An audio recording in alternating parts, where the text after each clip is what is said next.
Today is Thursday, February 11th, 2021. Coming up on Roland Martin's filtered day of Donald Trump's second impeachment trial. Democrats close strong. Also, will Ronald Haley, the attorney representing the family of Quawan Charles, update on that case out of Louisiana. Also, we'll speak with the co-host of CBS's show, The Doctors, who says she was a victim of racism, toxic environment. Reparations, well, that's going to be on the agenda next week in Congress. Congresswoman Jackson Lee will reintroduce a reparations bill in Congress. We'll discuss how some questioning whether Vice President Harris's niece, Amina Harris, is off for her success. Over in Arizona, 3 black teens were kicked out for allegedly not wearing masks. However, the teens, able to board the flight, say they were wearing masks, didn't violate any rules. Plus, we'll talk about how activists in Florida are demanding authorities drop charges against them who shot a Jacksonville police officer. He thought her home was being invaded. It is time to bring the funk on Roland Martin Unfiltered. Let's go. He's got it. Whatever the biz, he's on it. Whatever it is, he's got the scoop, the fact, the find. And when it breaks, he's right on time and it's rolling. Best believe he's knowing. Putting it down from sports to news to politics. With entertainment just for kicks, he's rolling. It's on go, y'all. It's Roland Martin, yeah. Rolling with Roland now. He's funk, he's fresh, he's real, the best, you know he's Roland Martin now.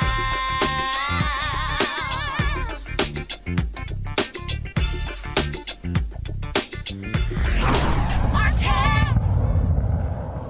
Democrats have closed their portion of the second impeachment of Donald Trump that took place in the United States Senate, and presenting more damage and showing it was clear that he was trying to incite folks to storm the U.S. Capitol on February 6th, leading to significant harm and damage, so they could have killed members of Congress. This is what they said today.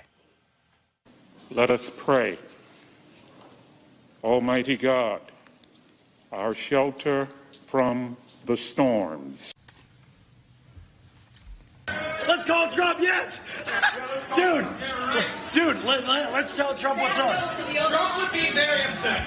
And he'd be like, no, just say we love him. We love you, bro. No, he'll be happy. What do you mean? We're fighting for Trump. He did just the opposite. He upheld the righteousness of his violent followers' cause, and he put pressure on the victim of the attack to listen to his supporters. The day after the mob attack in Lansing, Trump told Governor Whitmer to negotiate with the extremists, tweeting that the governor should just, quote, give a little to the violent men who had stormed the Capitol, threatening not only the stability of the Michigan government, but own life. As you see, he tweeted, Governor of Michigan should give a little and put out the fire. These are very good people, but they are angry. They want their lives back in safely. See them, talk to them, deal. You're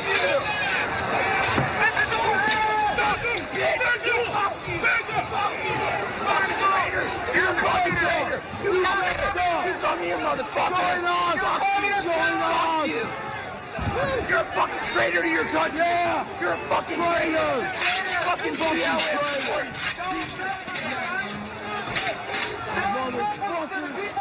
You know, you want to say that that was a mob? You want to say that was a violence? No, sir. No, ma'am. But we could have a Second Amendment rally on those same steps that we had that rally yesterday. You know, and if we do, then it's going to be a sad day because there's going to be blood running out of that building. But at the end of the day, you mark my word, we will plant our flag on the desk of Nancy Pelosi and Chuck Schumer. He does not say the one sentence that would stop future political violence. The election was not stolen. He still hasn't said that sentence. That is why National Guard troops in full body armor still patrol outside. He said over and over his supporters are loyal. In his own words, his supporters are the most loyal that we've seen in our country's history. And he knew that his most hardcore supporters were willing to direct violence at elected officials, indeed to attack and lay siege to a Capitol building. And he knew they would be ready to heed call on January 6th to stop the steal by using violence to block the peaceful transfer of power in the United States. He knew they were coming. He brought them here, and he welcomed them with open arms. We hear you and love you from the Oval Office. My dear colleagues, is there any political leader in this room who believes that if he is ever allowed by the Senate to get back into the Oval Office, Donald Trump would stop inciting violence to get his way? Would you bet the lives of more police officers on that? Would you bet the safety of your family on that? Would you bet the future of your democracy on that? President Trump declared his conduct totally appropriate. So, if he gets back into office and it happens again, well, no one to blame but ourselves. Senators, the evidence is clear. We showed you statements, videos, affidavits that prove President Trump incited an insurrection that he alone had the power to stop. And the fact that he didn't stop it, the fact that he incited a lawless attack and abdicated his duty to defend us from it, the fact that he actually further inflamed the mob, attacking his vice president while assassins were pursuing him in this Capitol, more than requires conviction and disqualification. We humbly ask you to convict President Trump for the crime for which he is overwhelmingly guilty of. Because if you don't, if we pretend this didn't happen, or worse, if we let it go unanswered, who's to say it won't happen again?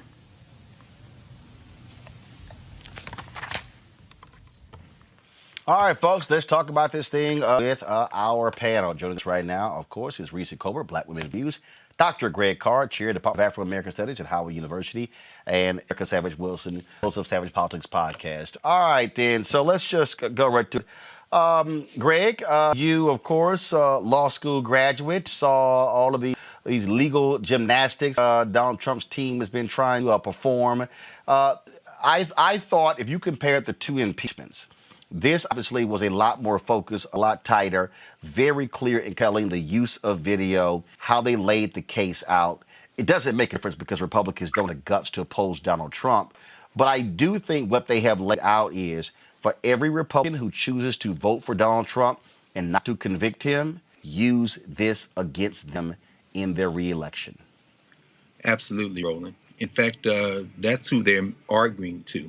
The jury are the people outside who are bearing witness to this. Those same lawyers have, when the facts on your side, argue the facts. When the law is on your side, argue the law. And when the facts and the law are both not on your side, just pound on the table.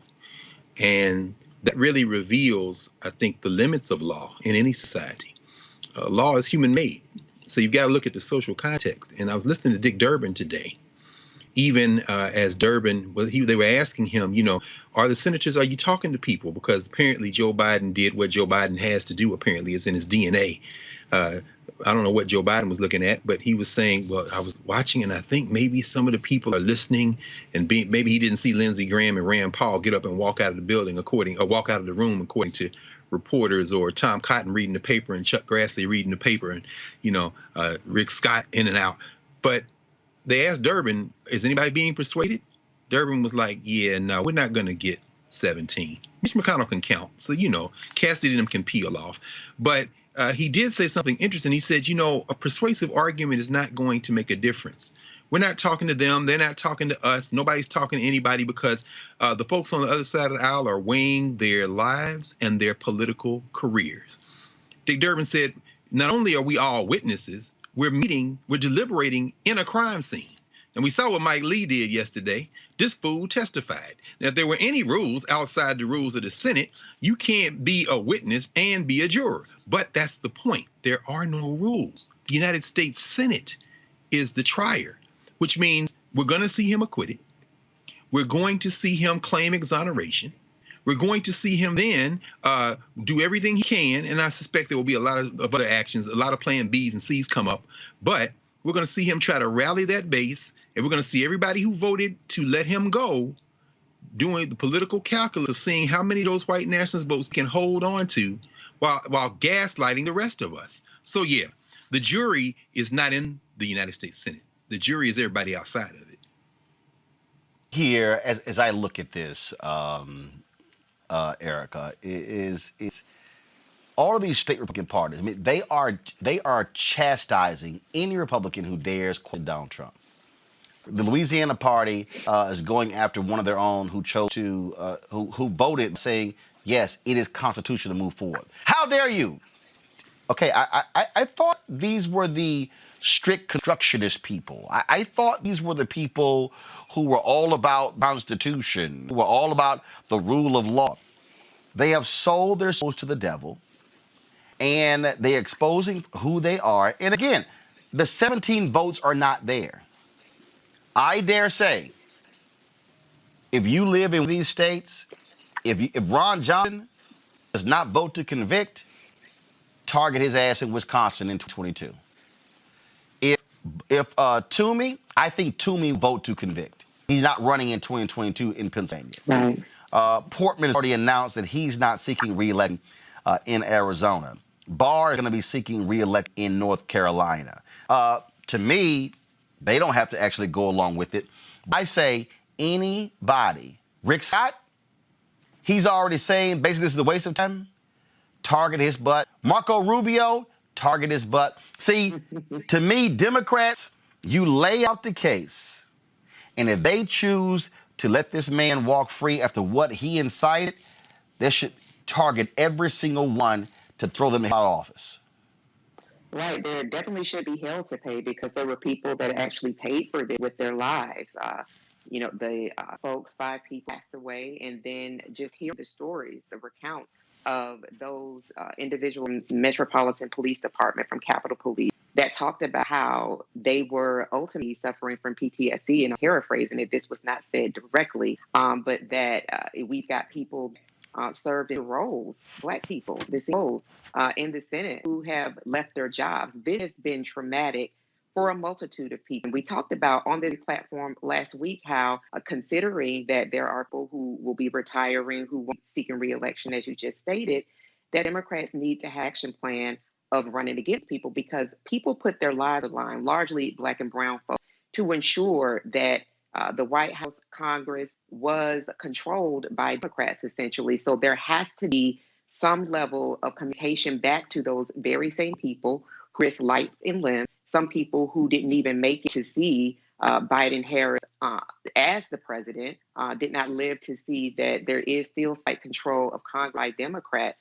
But there is something owed to say that, these people did, in fact, make sure that we have power. So in turn, we're going to make sure that we quality people that are running for these empty seats before the previous person that held the presidency decide to run, folks in his family, and that people that he that have still aligned themselves with him choose to run for those seats. And for these folks that are calling themselves retiring, that will no longer be serving the Senate capacity, to all of those people in their careers to see they're going to be going for governorships and things of that nature. So this is what it takes. It's going to take, and we've said it on this show times before, people to have a long political memory, to not allow this moment to escape. Because if nothing more, Republicans are definitely masters of puppetry to make it seem as though something that happened some moment ago was something that actually happened years ago. It was crazy to sit there and listen to see as the Democrats talked about Donald Trump encouraging the folks who ran bus off the road in Texas. One of the people who was sitting in the Senate who cheered on Twitter was Senator Marco Rubio. See, that's the other deal. So when they're laying out the case against Trump, they're really laying the case against the people sitting in the audience. So you're asking the people who themselves are thugs to throw out a bigger thug. Well, that they're not going to do it because if they vote against Trump, they're actually voting against themselves. They're actually saying that they are guilty. Now, I can't hear you, Reese. You on mute? Yes, okay. There we go. My bad. All right, yeah. Well, here's the thing. Republicans have been co-conspirators for the entire Trump regime. All they care about is power, and in particular, white nationalist power.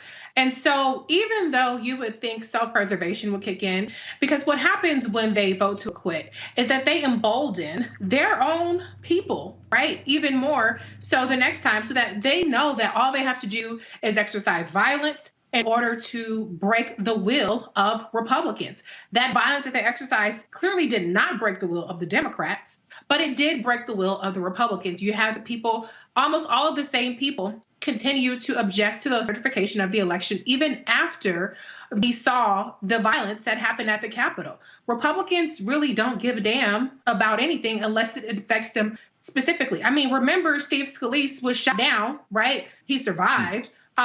With political violence. It was not violence from the right in that case, but they still didn't do a damn thing about gun violence. They didn't do anything about gun control.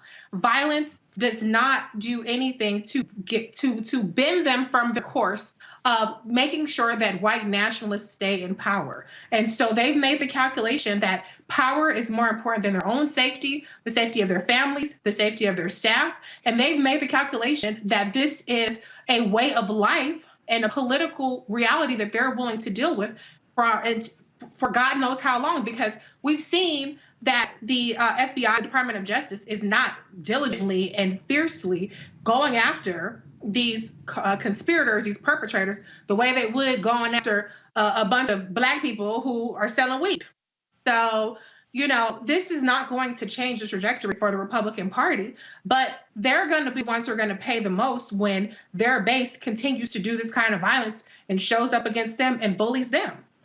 You're absolutely right. And look, the only way you deal with a bully is you tell them back the hell down. That's look, the person who only for the purpose of this, that I will give some respect is Congressman Adam Kinzinger, and even Lynn Cheney. Because in the face of all of this, they're like, no, hell no. He did this, and he's wrong. And Kinzinger said, I'm willing to lose my seat to be right. And see, Greg, that's the real issue. That's when all of these strict constructions are talking about the framers. I dare say that those white men who believed in slavery, they actually believed that all cases, people would choose color over party. They probably believe that. But the idea that these folks like literally, damn anything. What they are saying is, you can do anything you desire, short of literally murdering somebody, and you got to have it on tape, and camera got to zoom in on your face so we know it's exactly you. Whatever that, you can do whatever you want. When Trump said, I could kill somebody on Fifth Avenue, and my folks won't have a problem with it, they are proving he's absolutely right. They have no problem with this thug doing it. And then they're saying, oh, it's no big deal because, well, he's no longer president, so we really shouldn't be doing this because he's now left. Nah. Yeah. No, it's true, Roland. I think, brother, it's visceral. At one level, it's visceral. I keep saying this has never been a nation.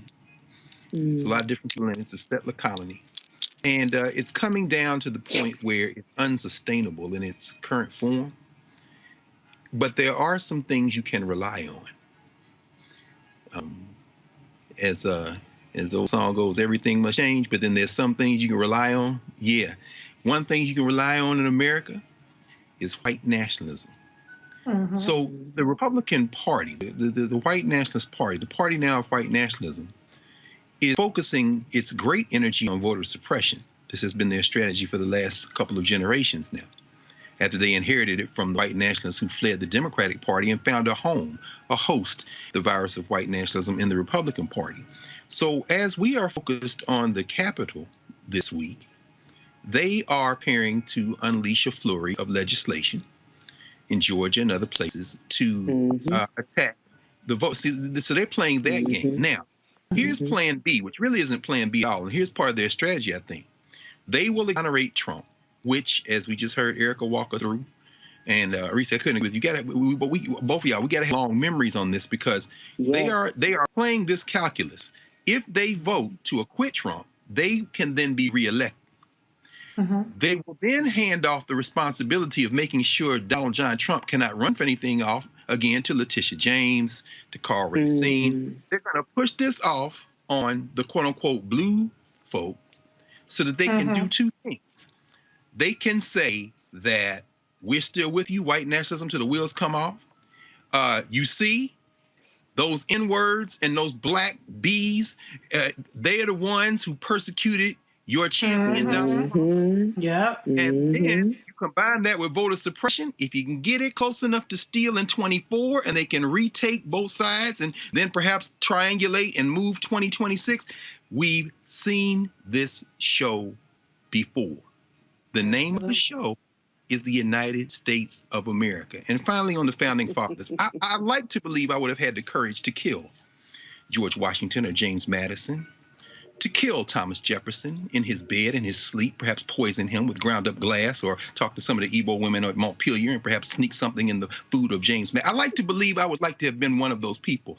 I have no respect for them because they did believe in democracy for everybody but me and you and Reese and Eric.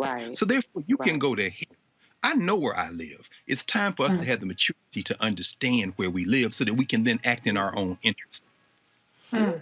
What we have to understand, I think, moving forward here, and this is just reality, and I have been saying it now for 11, 12 years. What we are seeing is full-on, full-bore white nationalism. What you are seeing from Fox News, what you're seeing from OANN, what you're seeing from Newsmax is literally the full-scale promotion of white supremacy, white nationalism. Erica, what these folks are, I mean, again, they used to use the phrase dog whistling. That's gone. There is no dog whistling.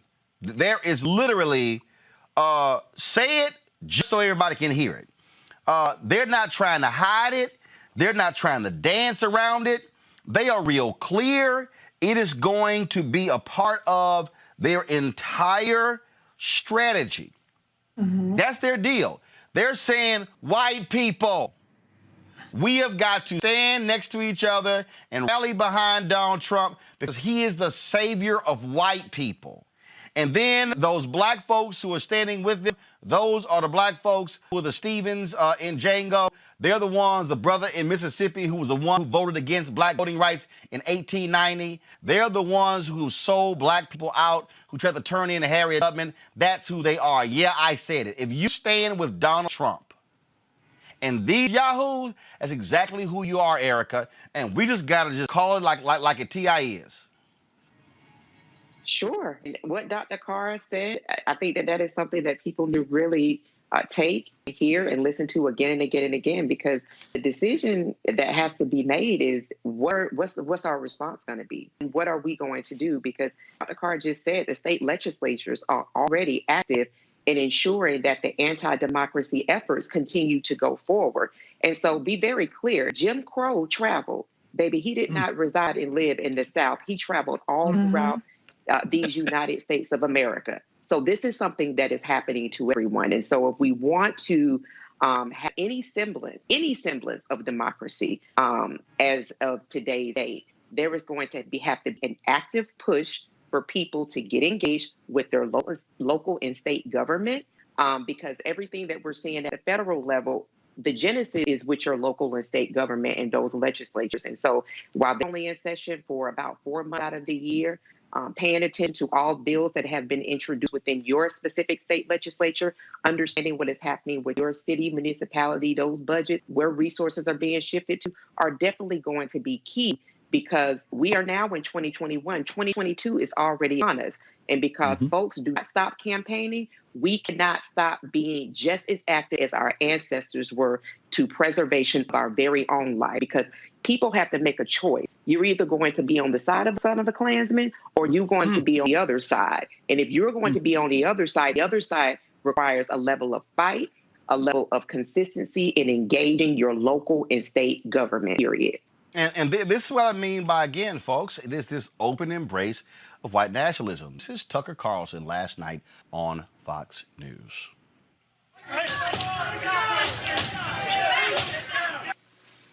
So what does all this mean exactly? We're not sure what it means, and we're not going to speculate.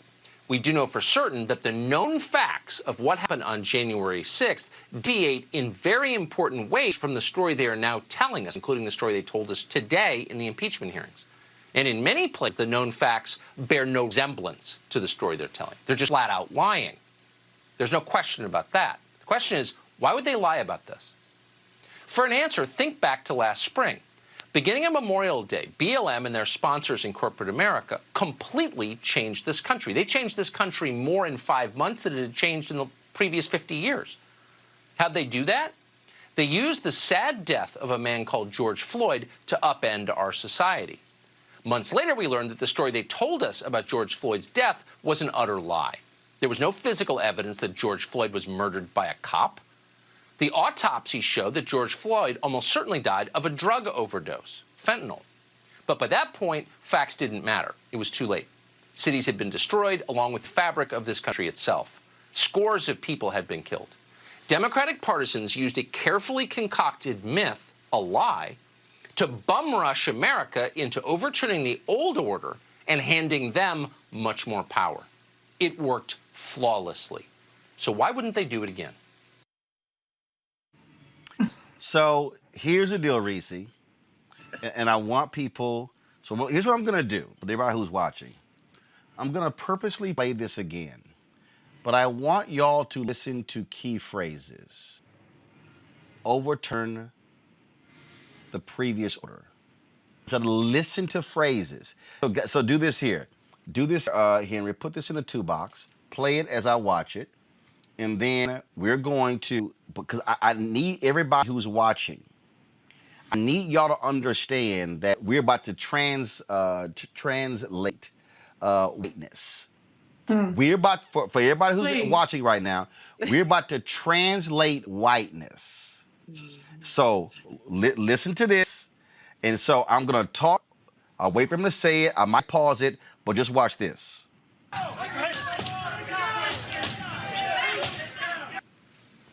So what does all this mean exactly? We're not sure what it means, and we're not going to speculate. Okay, let's just stop right there.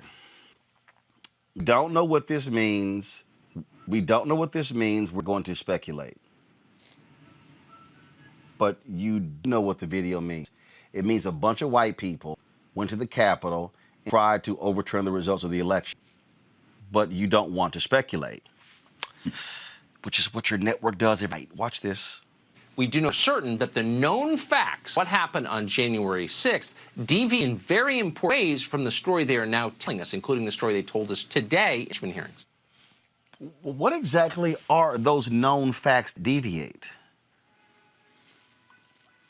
Really? Okay. That's interesting. And in many places, the known facts bear no resemblance to the story they're telling. They're just flat out lying. So what are they? See, if I'm going to say you're lying, then what I'm going to do is I'm then going to provide you evidence that they're lying. That's not what white nationalist Tucker Carlson does. What he does is says, oh, they're lying. And then his white nationalist audience goes, hey, that's right. Not a hint of evidence to back it up. But listen. There's no question about that. The question is, why would they lie about this? For an answer, think back to last spring. Beginning on Memorial Day, BLM and their sponsors, corporate America. BLM and their sponsors, corporate America. Trust me, corporate America is not trying to sponsor BLM. The response to the death of George Floyd was when white people protested. Now, I want y'all to see what Tucker just did there. BLM and their corporate sponsors. He's saying to white people, these corporate people giving these black people money. But the uproar led by white people.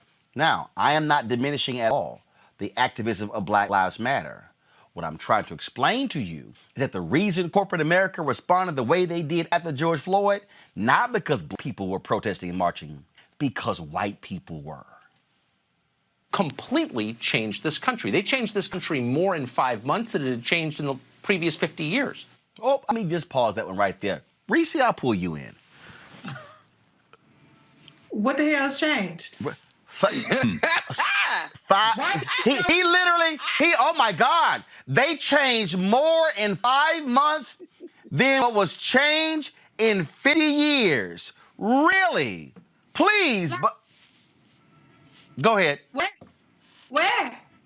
I'm trying to find the change.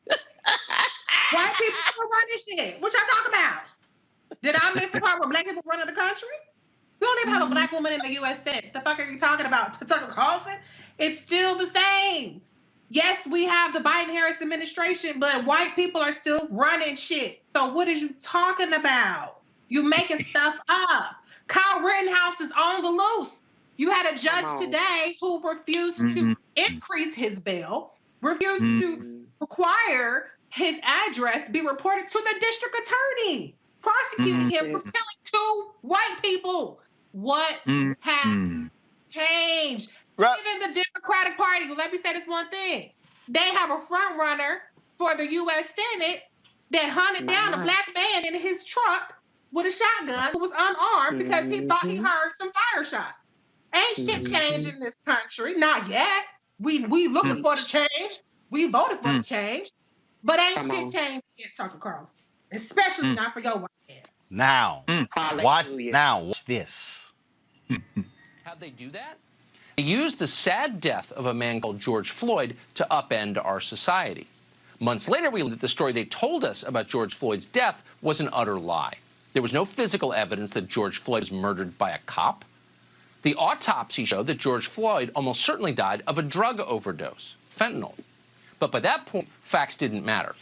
Greg, didn't I just read today that Attorney General Bill Barr turned down a plea deal that Derek Chauvin, the cop who killed George Floyd, who kneed on his neck, agreed to, because according to the story, Barr was too lenient. So, if there was no evidence, why would the white cop plead guilty?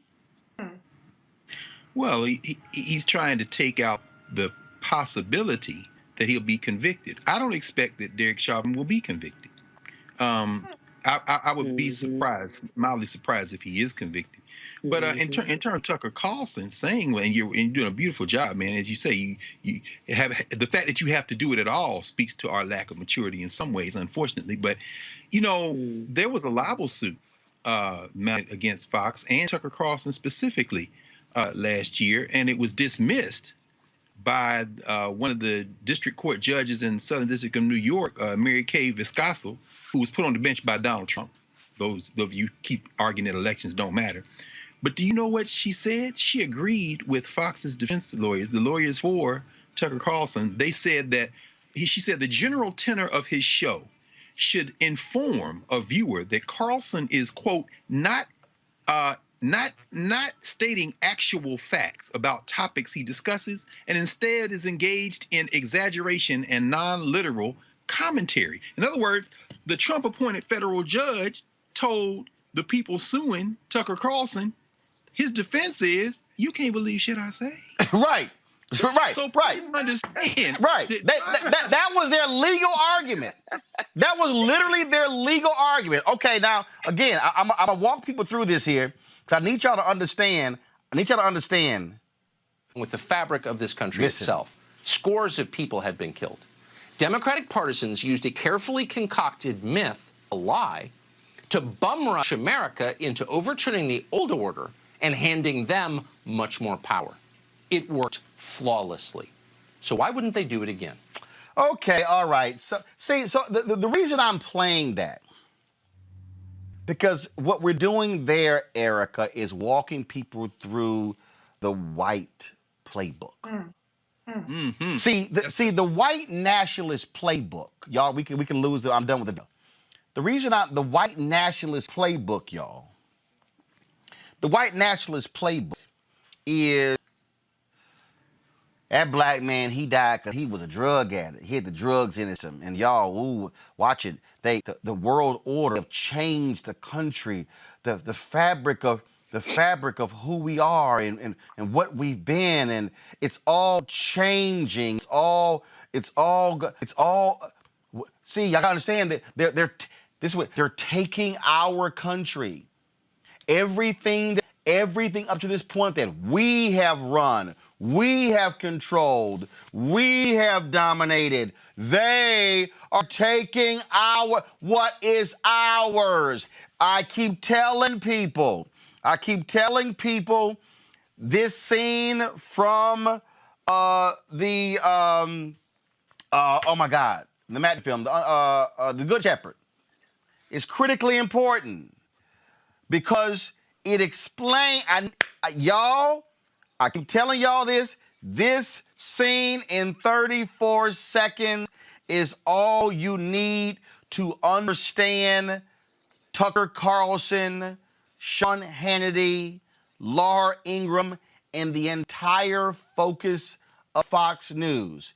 If y'all want to understand what we're dealing with, when we talk about white supremacy, when we talk about white nationalism, when we talk about the Washington Post running this story saying, oh, most of the people who are rioting on January 6th, they economic troubles. Well, shit, I can show you that at any damn rally involving black people and Latino people and a bunch of white folks, because folks have economic problems. But here's the other deal. If you one of those folks that you had bad loans from businesses or whatever, trust me, you have a better economic condition than most people. But if y'all want to understand what we're up against, I need everybody to watch this. This 34 seconds right here, Erica, explains the United States of America and the view of white America. I didn't say all, but the overarching view of white America. Let me ask you something. We Italians, we got our families and we got the church. The Irish, they have the homeland. The Jews, their tradition. Even the niggers, they got their music. What about you people, Mr. Carlson? What do you have? The United States of America. The rest of you are just visiting.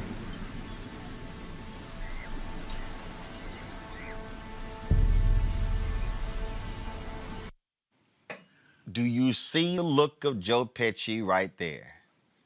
Even he was like, damn. That, y'all, right there explains Fox News. Erica, go ahead. Yep.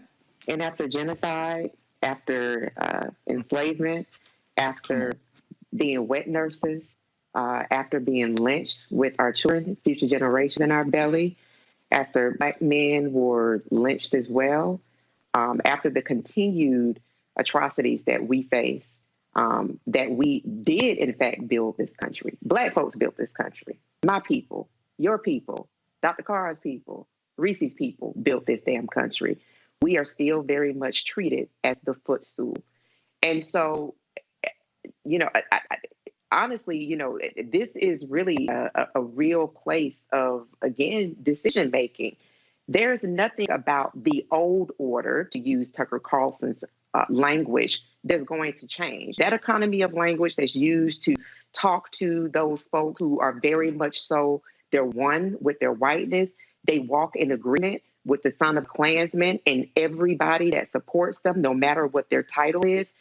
The decision that has to be made, again, is what are we going to do in response to this? This is what we have faced for hundreds and hundreds of years. Clearly, there's nothing that's going to change on the other side. How will we respond, and respond in a way that will preserve our very own people? And I think that that is really a resounding message. We saw it with the 1619 Project. If you have people that would opt out of Black History Month, so to speak, if you have people that are serving in a Congress that would go as far to propose legislation that would fund schools, public schools, teaching history the damn history of this failed project, as Dr. Carr says, of this failed state, how much more do you think that they would do around your life? So this is really just a time for people really to make a decision, because it's not going to change. Well, the thing here is, in final comment here, Greg, before I go to a break and we talk to Dr. Rachel Nett, is that what we have to understand is things are changing, but that's what they're most afraid of. See, they're like, ooh, how long can we hold on to this? See, that scene from The Good Shepherd, that was from the beginning of the CIA.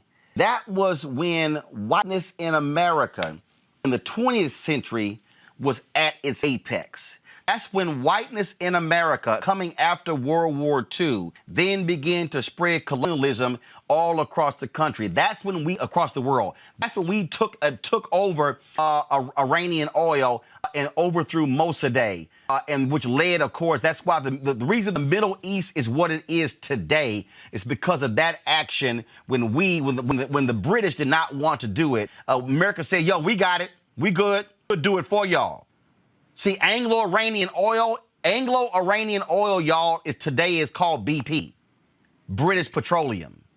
That's right. It's the same thing. They were taking 93% of all the profits from the Iranian oil, only giving them 7%. So I just need our people to understand. So that scene there, that was in the 40s and the 50s there. Whiteness was supreme, and guess what happened? Black movement. That's right. Let me say it again. I need to walk people through. I need to teach y'all this, because too many of us will fall asleep in class. The reason Fox News and the Tucker Carlsons of the world and the Sean Hannitys and the Rush Limbaugh, who's dying of lung cancer, and the Laura Ingrams and the Republican Party, the reason they are who they are is because black people forced America to do what Dr. King said, be true to what you said on paper.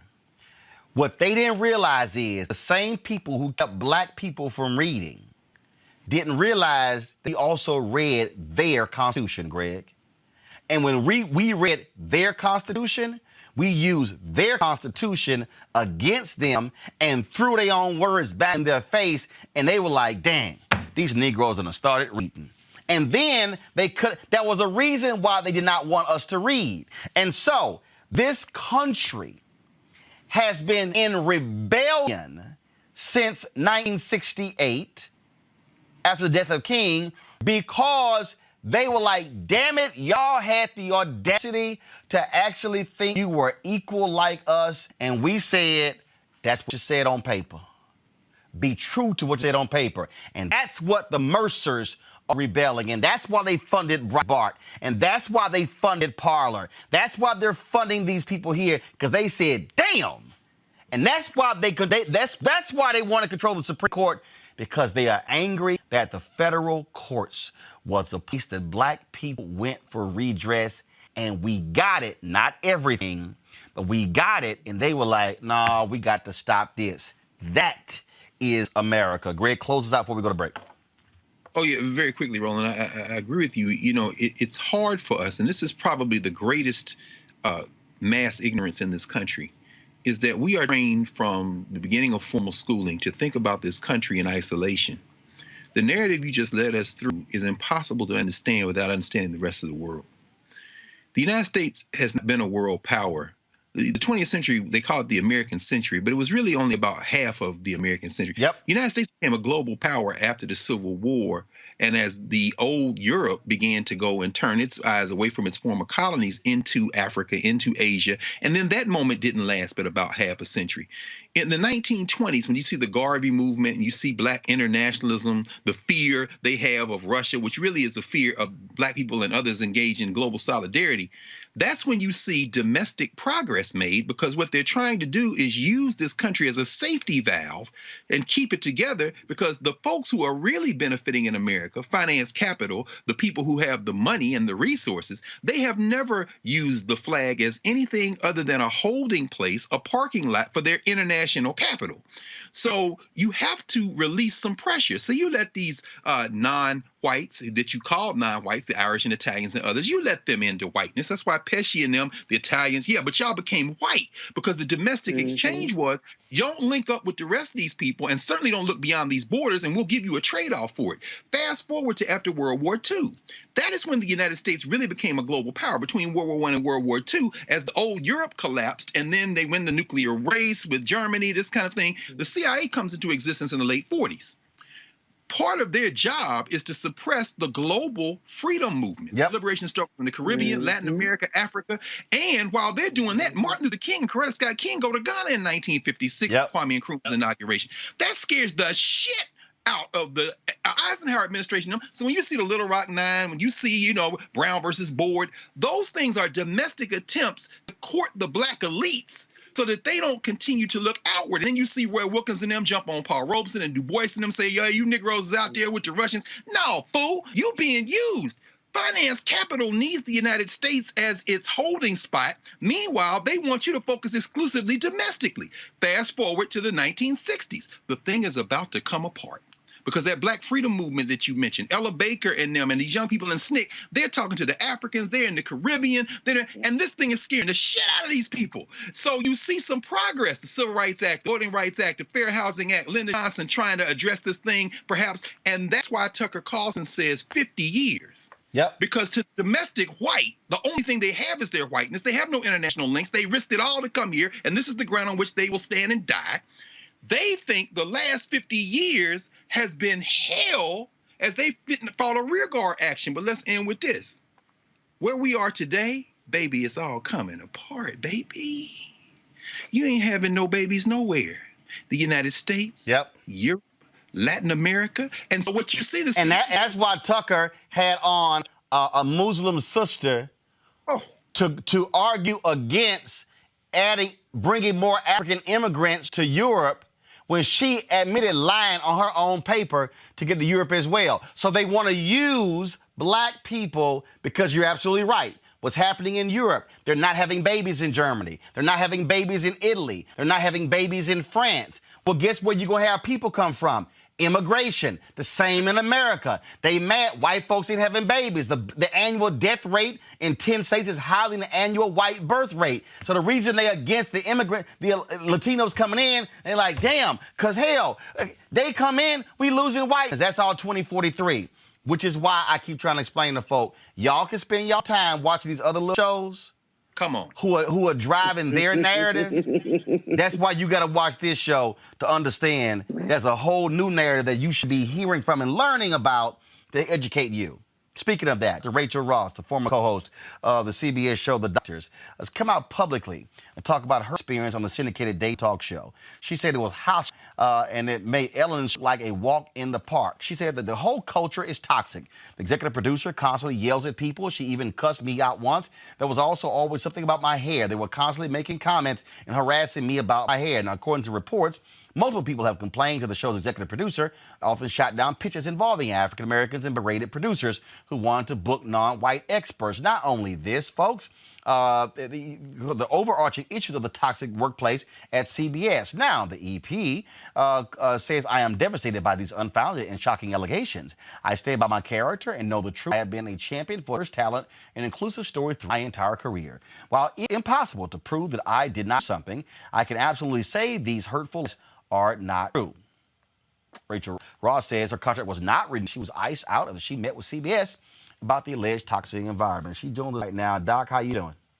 Hey, good. How about yourself, Roland? I'm doing good. What has it been like for you since you publicly talked about your experience at the Doctors? This, of course, comes in the wake of the reports we're dealing with WCBS and their owned and operated stations, and we at NABJ called for the firing of Peter Dunn and David Friend. That's on the CBS O&O. But we've gotten phone calls from people saying that this is across all CBS. It's CBS Radio, it's CBS News, it's CBS Syndication, it's CBS NewsPath, it's CBS O&Os. It is entire corporate culture.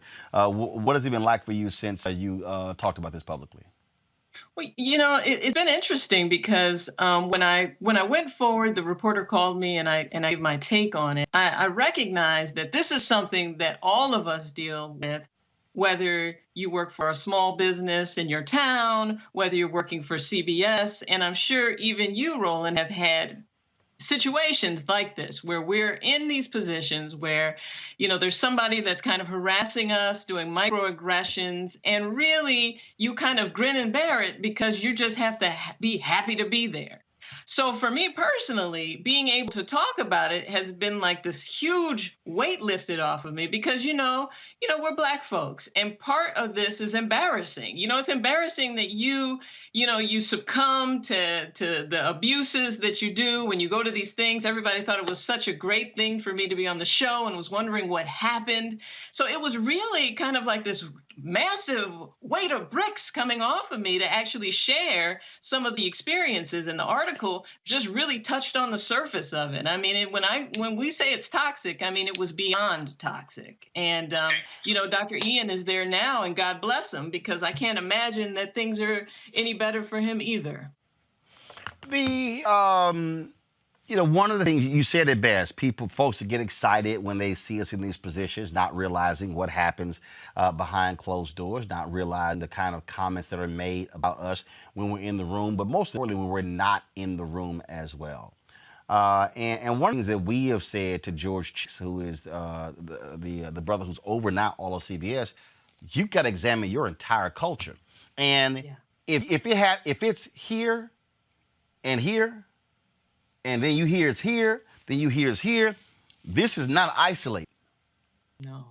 No, and if you think about how many lives are ruined and how many careers are offset and how much stress is created and how much chronic disease that results from just the stress that these toxic situations sit with us, it's just absolutely not fair. And so I'm glad that organizations exist that really fight for us and put the things out there, because for me, it's like, I don't want the next generation to have to go through that. I don't want, like, if my daughters decide they want it on television, for them to have to sit and worry and get that feeling when you're walking onto the set, like, what are they going to mess with me about today? What's going to be the thing? Am I going to be selling shoes today, or am I going to actually be able to talk about being a doctor? So I know you've had some of your own media experiences, and I would venture to say, if you got all of us, all the Black people who are actually going to be honest and the truth instead of acting like everything's great so that we can get the next job, that if you put us all in a room,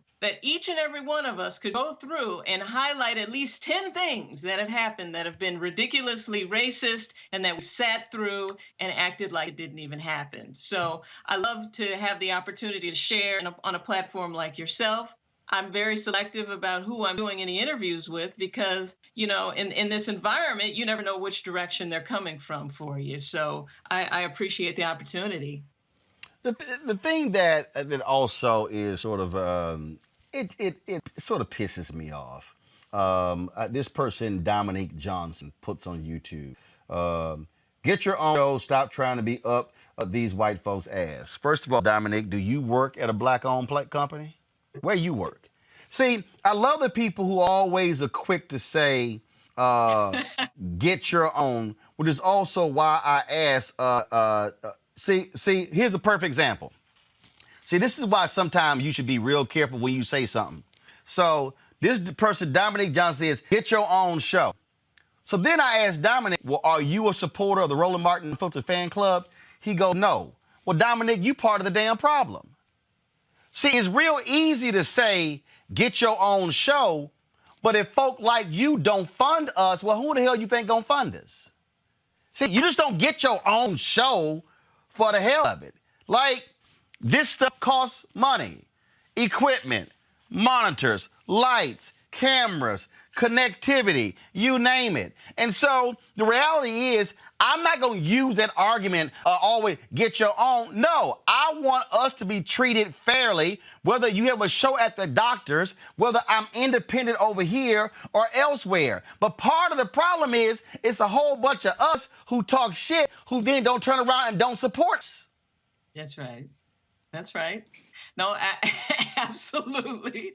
And I think Dominique has to kind of go back and reevaluate that because it's absolutely true. I mean, sure, we can go get a show, but shouldn't we be able to sit on a show with other people, with white people, and be treated just like they are? You know, like why should the black doctor be singled out to be treated one way and everybody else treated a different way? That is not fair. That's not how things should be. My ancestors built the country. I mean, so why do I need to feel marginalized in certain situations? It's not fair, and that's why I spoke up. I had the opportunity to go off the record or on the record, and I recognized that there was a lot of weight if you go on the record. If you say, yeah, I'm Dr. Rachel Ross, and this was my experience, that's a big deal. And it was easy for me because I recognize that by doing that, perhaps we're putting a little pressure on people like CBS to stop the madness and to just treat people with the respect that they should be treated with and fairly. Because I did complain. I mean, I complained when I was in the position. I was like, well, look, I've never been treated like this. I don't even know what to do there. I went to a HBCU for medical school. I practiced medicine in Gary, Indiana. I am in my own little isolated bubble. And then I get here and I'm treated like a second-class citizen. Something about this isn't right. So if I go to CBS and tell them all of the things that I'm experiencing, as well as some of the producers who their stories are 10 times worse than mine are undergoing, and they do nothing about it, that is a problem. So I'm glad that we're holding them to the fire. They've put an African-American over CBS now, to try to iron some of these kinks out. But I think that they have a problem that runs way deeper than any of us can ever know or realize. Well, what is happening and what's running deeply is whiteness. It's whiteness. See, again, earlier today, Annie Apple, her son Eli Apple plays in the NFL, and she was remarking about she said, these sports journalists sure doing a whole lot protecting whiteness. And I said, Annie, that's because most of the sports editors and the radio talk show host, I said, and the columnist, I said, there's more racism in the press box than there is on the field. Oh. I mean, that's just the reality. The media industry is largely run by white men. It is. That's right. And I'm talking about not just white men in the executive suite. I'm talking about white men on the network level, on the O&O level, the syndication level, when it comes to agents, when it comes to the business managers, when it comes to the... See, we can go down the whole line. And so, I mean, every time I holler liberal Hollywood, I'm like, no, don't holler liberal Hollywood, because there's a whole bunch of racist liberals in Hollywood because they also shut black people out. And so we got to call it what it is and not dance around it, because folk think if you check to the UNCF, NAACP, you good. Not if you keeping black people from being able to be empowered themselves and being able to grow and thrive. No, that's awesome. That's right. Now, I'm going to leave you with this funny story. So I had just started on the doctors, and I was under the impression that, hey, I'm relatable. I'm on here. I can handle sex topics. I can handle the health topics. So I am in. This is great. And so as a pep talk before I went out, the executive producer goes, and he's like, you get out there and you be like, I represent the African Americans. Just be it. Be sassy. You represent African Americans. And I just remember at that point just feeling kind of like, I mean, I know every day I represent African Americans because, that's who I am. But for him to sit and tell me this, that was kind of the beginning of it, where I really recognized, I was like, oh, I'm the black girl on the show. Okay, well, let me see what that's going to be like. So it is time. Time is up. We were using that mantra for a really long time. Time's up. Time's up for us to have to play in the back and to pretend like everything's okay when it's not. I'm actually embarrassed that I sat there for so long and endured some of the stuff that I went through. But hey, it is a learning experience. And I'm hoping that by doing interviews like yours and speaking out, that it gives those of us who are sitting and have to go back tomorrow to a toxic work environment, to give you the power to be like, you know what, I'm not doing that anymore. And this is why. Dr. Rachel, we certainly appreciate it. Thanks a lot. Always a pleasure. All right. Chat with you soon. Okay. Folks, I want to go back to my panel here. The thing here when we talk about how we are to confront what's going on, there is sort of this expectation that And just if you just keep it quiet and not say anything. And I remember when it was April of 2013 when my last day at CNN, and I was talking to someone, and we were just talking about again how things are. And I remember when I actually, before I left, I was actually named Journalist of the Year with the National Association of Black Journalists. And did Jeff Zucker have the CNN PR people issue a statement? No. In fact, none of the executives internally said a word to me. Two executives. Two executives said congratulations on this honor. Thought that Susan Grant and Greg D'Alba. Those are two high-ranking executives. The rest of them completely ignored it. And I remember Mark Lamont was doing HuffPost Live. And Reese, he asked me, the discussion was me, I think Giselle Fernandez, and I forgot who the third person was. And we were talking about, media. We're talking about what we deal with. And I was asked the question by Mark, Roland, why do you think you didn't get a show? And I said point blank, I didn't get a show because there were some people there who were uncomfortable with having a black host, especially one with an opinion. Oh, man. That caused all media. Put a story up that caused all kind of hell. Folks were blasting me. I can't believe you said that. I'm white and I didn't get a show that wasn't because I was white. I was like, dude, there were a lot of white in front of you. So really? And this is what I said. You see, I said, y'all gonna realize I'm not going to be that person who waits until I'm 75 and I'm writing my memoirs to talk about what I went through. I said, somebody in the moment has to speak to what's happening in the moment in order for stuff to change. And that really is what folks don't want to confront when you're in the moment, because what Dr. Rachel is wrong. Yes, what happens in this industry, it's, we're not going to hire them. Oh, I know for a fact. I mean, I watched some of these other folk, and I don't just mean the black people. I'm talking about, I watch some of these white commentators. They ain't carry my iPad. Nope. They can't carry my iPad. And I got 3 of them. They can't carry not now one. But I know these white executives, no. Too militant, too black, too opinionated, too honest. Yeah, we want honest, but we don't really want honest. We want provocative, but we don't really want provocative. We want entertaining, we don't want entertaining.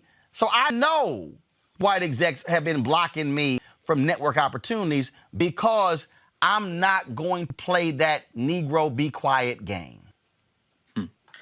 I mean, it takes great courage to stand in your truth and to be unapologetic and be able to risk everything, in that moment. And that's not something that, I will be honest, most of us are cut out for when our livelihoods are on the line. I mean, I'm all unbossed, unfiltered on Twitter, but at my job, I ain't calling out white supremacy and shit like that. I'm not stupid. I got a paycheck, I got a pension to maintain, okay? So I know when to be Reese Colbert, financial manager, and when to be Black Women Views, okay? So I say shout out to Rachel Ross for now coming out with the truth.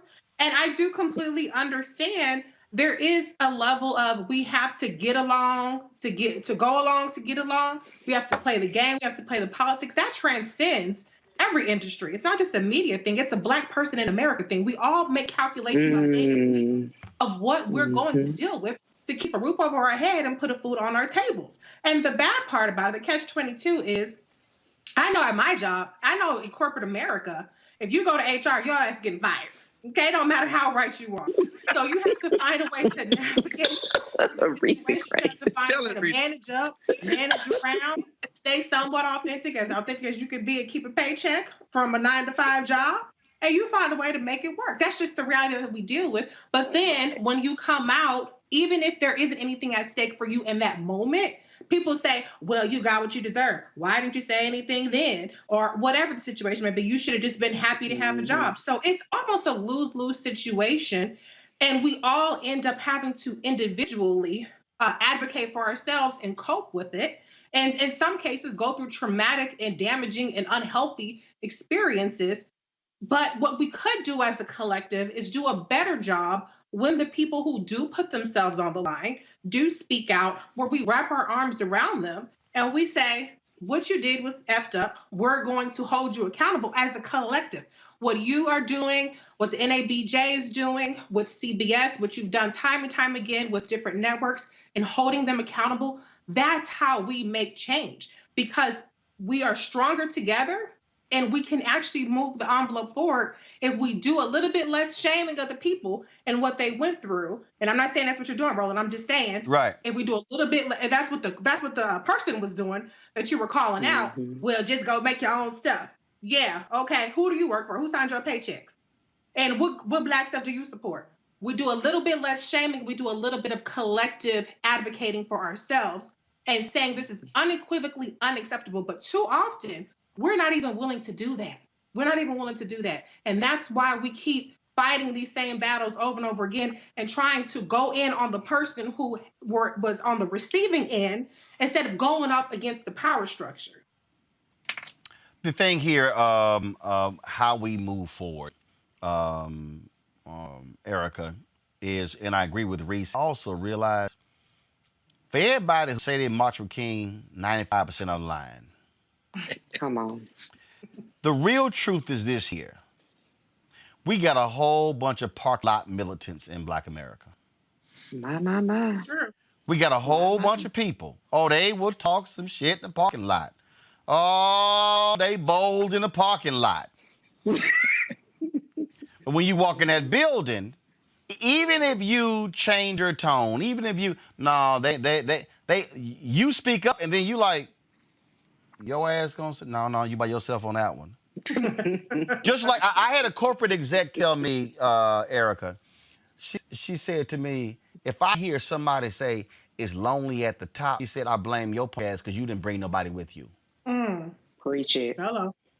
Preach it. She said, if you Black and you say it's lonely at the top, she said, that's your fault because you didn't bring nobody with you when you got the job. And so all I'm saying is, you can't show me Jack where we've gotten ahead by just sitting here being quiet, keep your head down and moving forward. Somebody, you got to have the inside outside. Somebody got to be the quiet one making the thing happen, but you still got to have that Malcolm. Because remember, Martin was a radical until Malcolm came along. And then Martin became the moderate. Malcolm became the radical. And then when Martin was there, guess what? Stokely came along.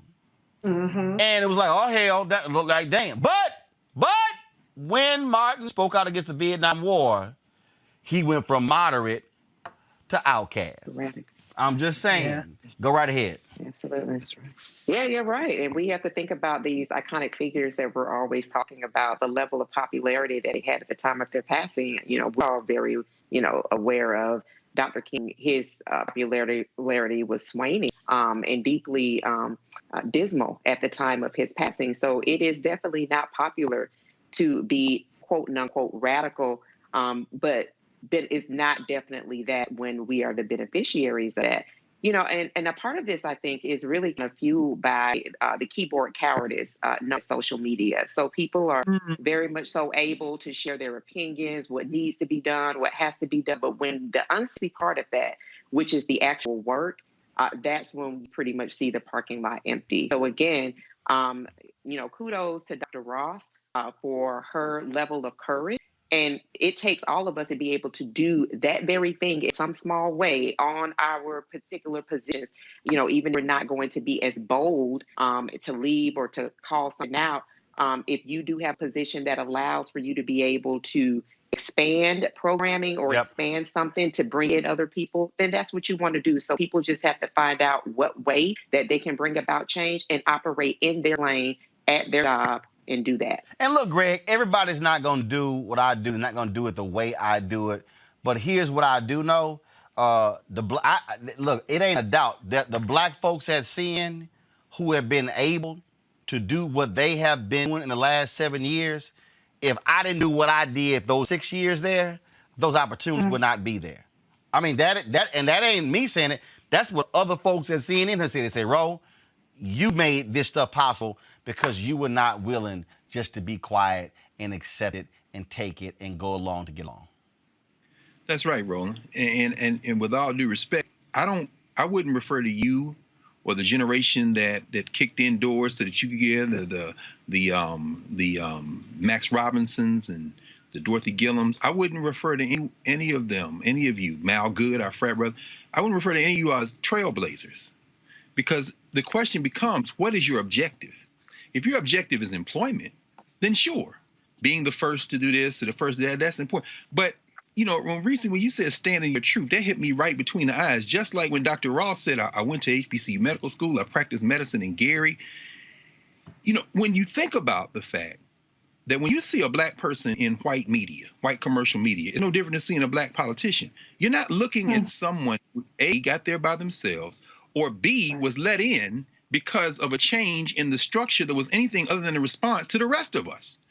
Now, shows, for example, you're going to hear Russell Maroon Schultz or Mutulu Shakur, or the many black political prisoners who did give up everything in the 1960s and 70s and have been locked up for decades.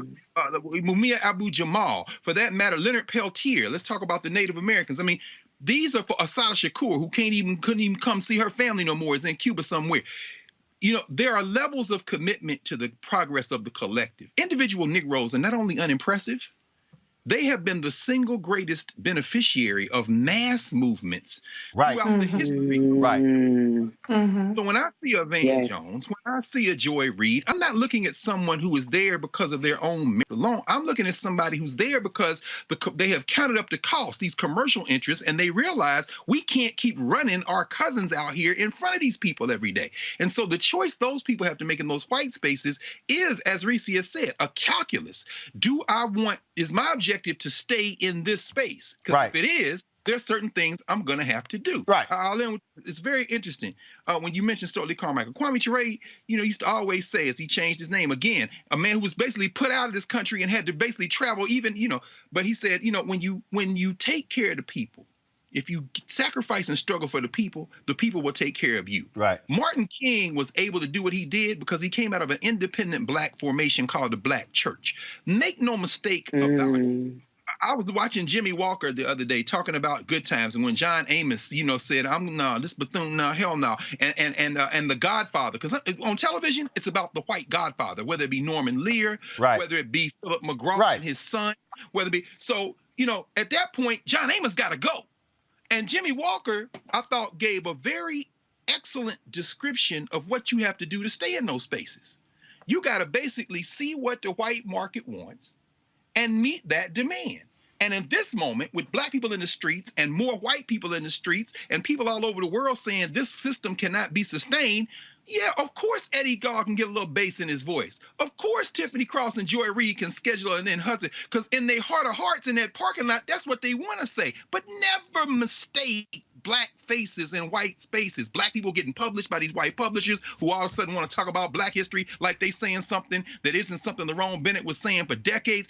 They saying it because they are able to say it because these people see these other people, as you said, in the street, which means y'all better support this space right here, because the more you support this space right here, the more black people going to be on CNN free to see what they want. Watch and see if it ain't true. Well, and keep in mind,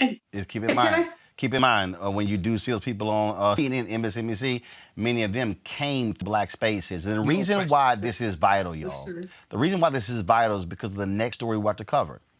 I've not seen any mainstream network, even ones hosted by folks, covering the story of Quawan Bobby Charles. The 15-year-old black boy found dead in a sugarcane field in November after investigators say he was last seen with a white woman and her 17-year-old son. Now, she has been arrested. But the question is, what's going on? She's been arrested for his murder. What exactly is happening? Ronald Haley is the family attorney for Quawan Charles' family. He joins us right now. Ronald, it is stunning to me that when you hear this story, national media has not focused on this. Is your phone ringing? People at CNN and MSNBC and Fox News and NBC and NBC and CBS calling you to figure out how did this 15-year-old boy all of a sudden come up murdered? And we actually cover news. So let me warn everybody right now. This last night, I'm giving you a 60-second warning before we actually show the photo. This precocious young man, to see him, to see that look, that photo, and then to see how he was found. Badly beaten, teeth ticked in, face just scarred. I mean, who's shining a light on what's going on down there in Iberia Parish? Listen, myself and activists on the ground are beating the pavement for truth and transparency in this case. As it relates to Janet Irvin, it is a step in the right direction. Right. As I told some folks the other day, justice is never too late. However, in the case of Janet Irvin, we felt that the charge of failing to report a missing child could have been brought against her days after Quawan's death. And we felt that that was the domino to drop, that maybe folks that have information in regards to his death and cover-up, because we believe there is a cover-up in regards to his death, would come forward and tell the truth. If not for guilt, maybe self-preservation. What's also bothersome here is the initial reaction of the cops. Absolutely. For them to say, oh, he's probably at a football game. How do you know that? Like, it just, should you just make that assumption? Like, and again, this is what we talk about when whiteness in America. If a 15-year-old white girl had come up missing, no way in hell they would have blown that off. No, look, what's absolutely frustrating, Roland, is this. We know that after they started taking it somewhat seriously, they pinged his cell phone. They ping his cell phone, less than 12 hours later, he's found. What's sad about that is, based on our own independent investigation, we were able to prove that Quawan Charles was alive at least the next day. Are you saying that, wait a minute, hold on, go back. So you're saying that had they actually shown any interest in pinging this phone in the first few hours, he's in trouble and not dead.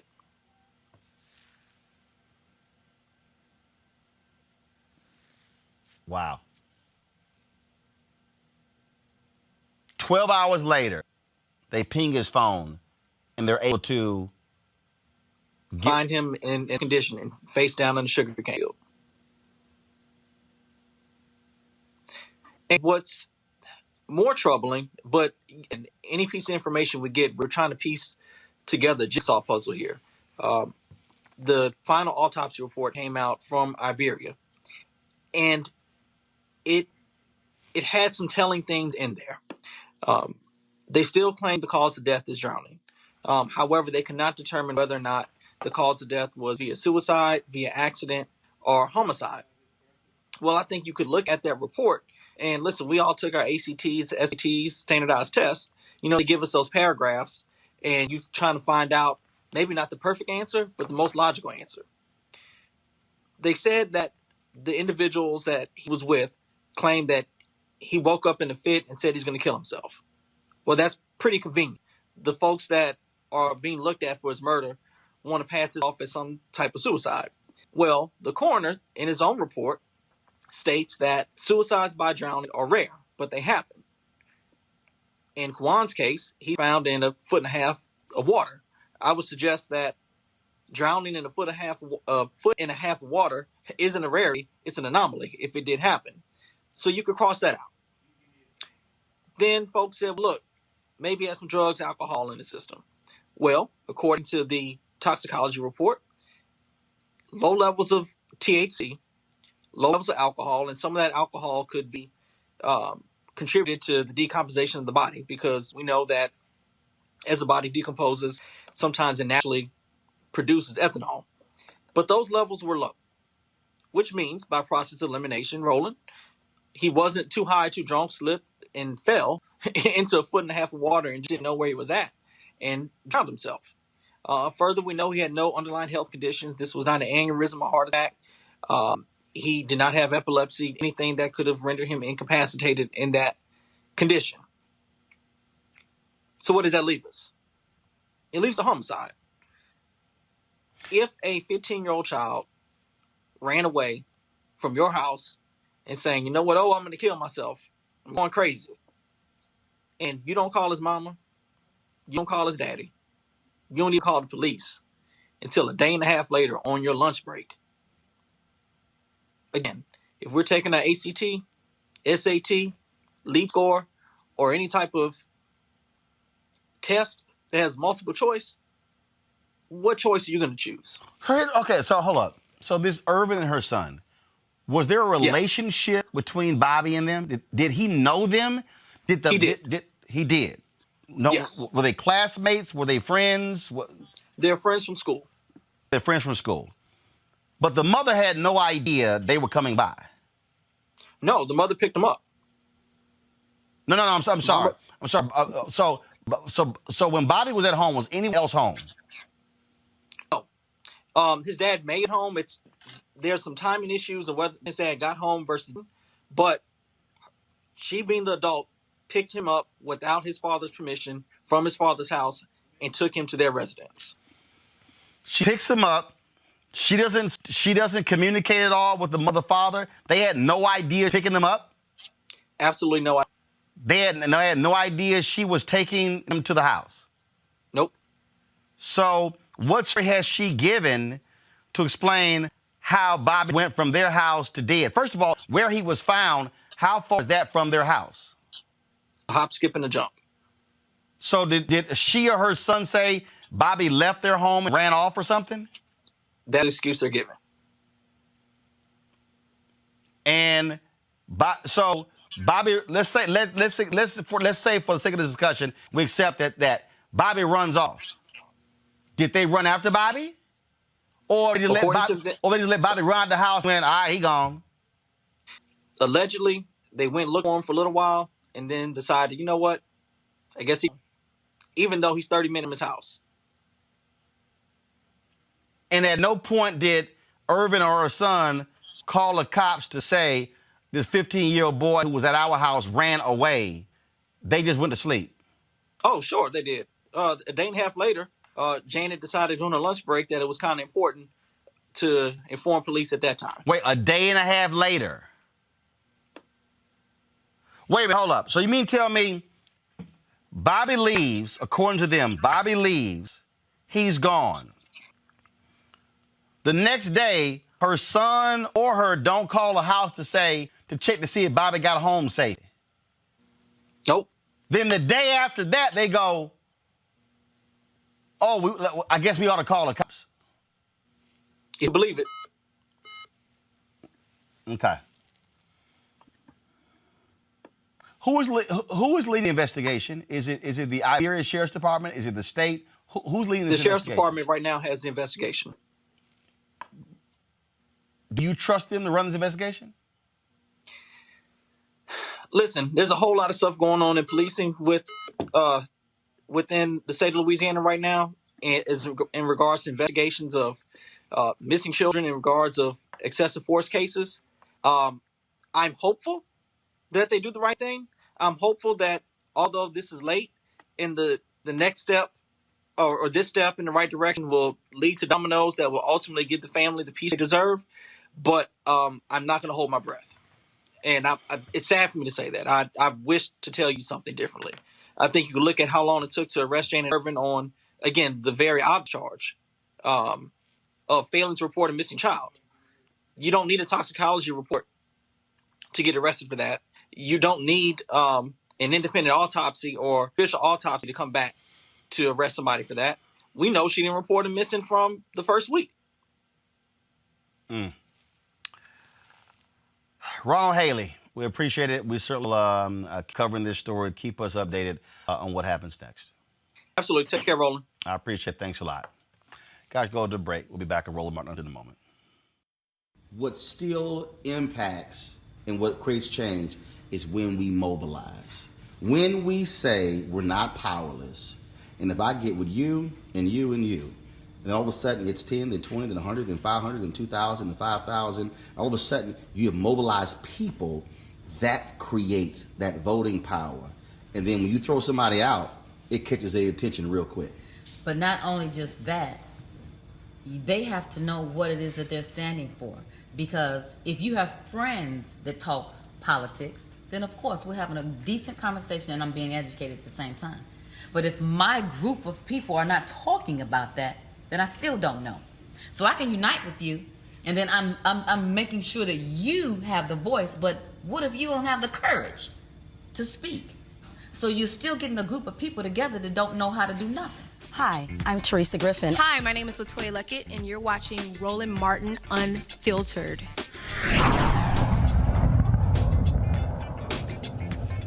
Next week, the House Judiciary Subcommittee on the Constitution, Civil Rights, and Civil Liberties set to hear testimony on a reparations bill. Last month, Congresswoman Sheila Jackson Lee announced the bill titled H.R. 40, which will be reintroduced in order to create a reparations commission. The commission will study the history of slavery, the role state governments played in supporting slavery, and racial discrimination against the descendants of enslaved Africans. Lee says the commission would make recommendations for any form of apology, compensation, and atonement for slavery. She believes economic issues are the root cause for many critical issues impacting the African American community today. And so that's going to come before the committee next week. Let's go our panel on this one. Greg, here's what's interesting. Yeah, we were talking yesterday, and I was dealing with some folks on this, and we had Ron, actually a few days ago, when we had Ron Busby on. And I made the point because what happens is it's a bunch of folks out here, they're posting stuff, they're like, Biden signed an executive order specifically for Asians. Where's our black specific executive order? And they're trying to walk folks through that, trying to get them to understand exactly what the executive order is. Then Talbert, I forgot his last name, he posted something criticizing me when I talked about race-specific remedies. And so he then throws out, well, the Japanese got these $20,000 checks for internment camps. And I said, well, that was a very specific law for a specific incident, and that was a specific remedy for that. I had to then these people try and tell me, well, no, but it never happened with black people. Well, actually, the black farmer settlement is an example of a specific remedy for a specific group.